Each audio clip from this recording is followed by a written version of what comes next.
What's going on, everyone? Today we're going to be looking at a very interesting board called the Weekender by HELM. And as you can tell from the shape, it is a mini Simmons, but more interestingly, it is a soft top. Now the version I'm testing is the 5.2 and it is 21 inches wide by 2 13/16 and comes in at 37 liters, which is quite a bit for a 5.2. Now I'm going to make a pretty big claim here, which is this is probably the best soft top I've ever surfed. Now at this point when I was riding this board, I wasn't sure if it was the construction and the materials used or if it was the actual board. Now whatever it was, the thing that stood out was that it caught waves super easily. Now at the 5.2 37, I would categorize this in the Uber Groveler.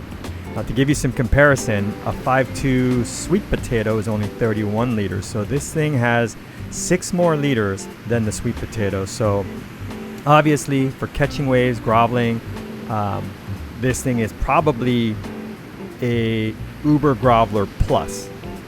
Now apologies for the quality of the footage, fog rolled in.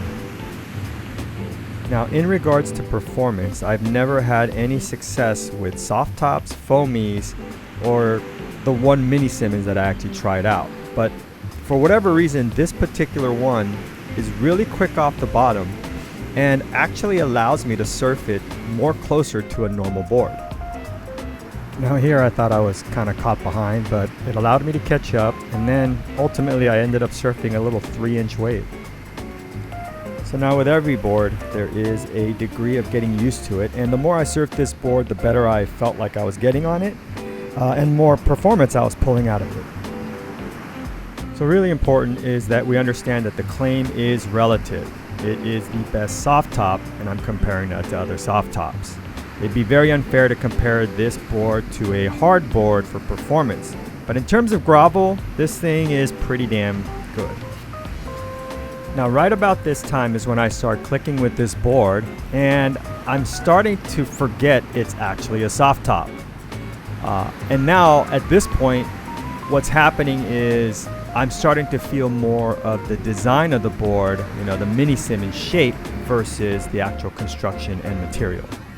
And it is this single maneuver that made me fall in love with this board.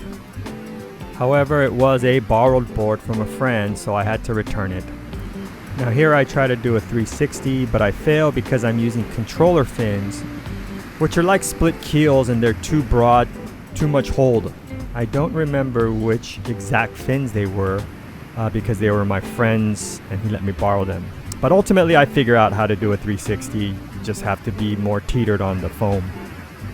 Now to explain to those who might not know, a soft top basically is a hard board that has some type of soft coating, an EVA type coating over the board to make it, a little bit more comfortable and safer.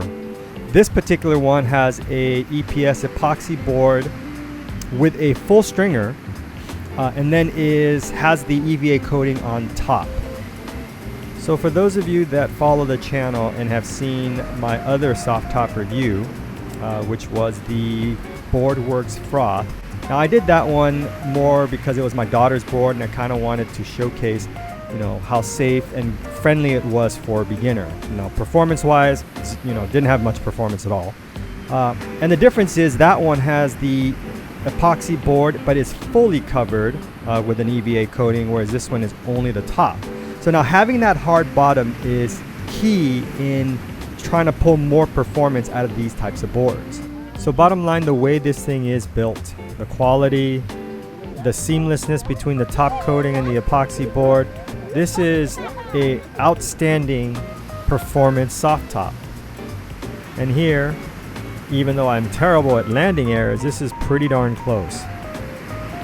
So I made a little chart to give you kind of a visual perspective on how I feel about soft tops and foamies, and ranking them based on construction, the type of materials used and how they're put together.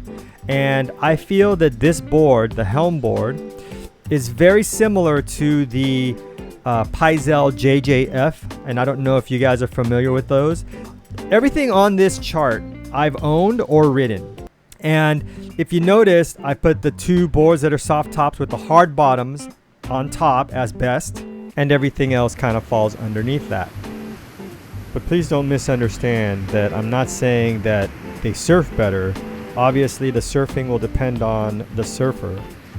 But from my perspective of construction and performance, the soft tops with the hard bottoms are just better and perform better.